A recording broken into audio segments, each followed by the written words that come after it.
حضرت عمر رضی اللہ تعالیٰ عنہ کے زمانے کی بات ہے، ایک نوجوان اپنے گھر سے مسجد کو جا رہا تھا، راستے میں ایک بدکار عورت کا مکان تھا، وہ اپنے گھر کا دروازہ کھول کر کھڑی ہو جاتی اور اس نوجوان کو گناہ کی دعوت دیتی۔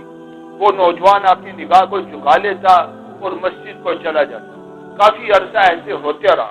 ایک دن وہ نوجوان ایسے مسجد کو جا رہا تھا اور وہ عورت اپنے گھر کا دروازہ کھول کر کھڑی اس کو گناہ کی دعوت دے رہی تھی کہ شیطان نے اس نوجوان کے دل کے اندر وسوسہ ڈال دیا، یعنی گناہ کا ارادہ پیدا کر دیا۔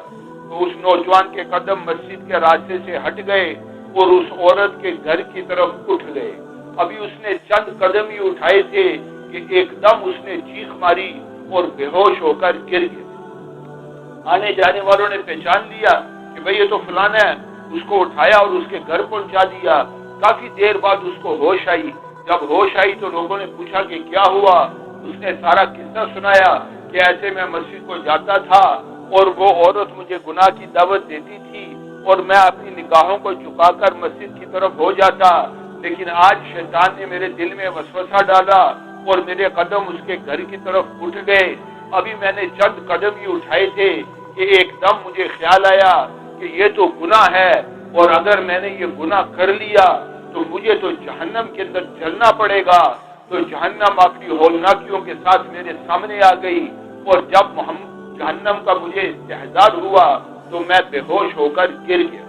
اب جو اس نے یہ سارا قصہ سنایا تو دوبارہ اس کو جہنم کا خیال آیا اور اب تو ایسا خیال آیا کہ جہنم کے خوف کی وجہ سے اس کا کلیجہ ہی پھٹ گیا اور اس کی روح پرواز کر گئی۔ اب لوگوں نے اس کو غسل دیا، اس کو کفنایا، اس کا جنازہ پڑا اور اس کو دفن کر دیا۔ اگلے دن حضرت عمر رضی اللہ تعالیٰ عنہ کو پتہ چلا تو حضرت عمر رضی اللہ تعالیٰ عنہ ناراض ہوئے کہ بھئی ایسا زبردست نوجوان تم نے مجھے کیوں نہیں بتایا؟ میں خود اس کو غسل دیتا، اس کو کفناتا، اس کا جنازہ پڑھتا اور اس کو دفن کرتا۔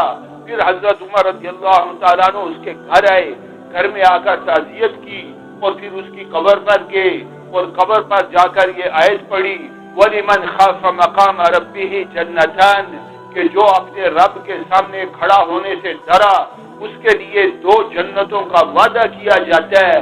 تو قبر کے اندر سے آواز آئی قد وجدتہما، کہ وہ دونوں جنتیں مجھے مل گئی۔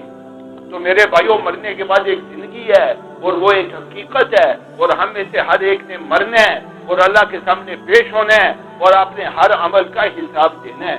تو میرے بھائیوں، میں آج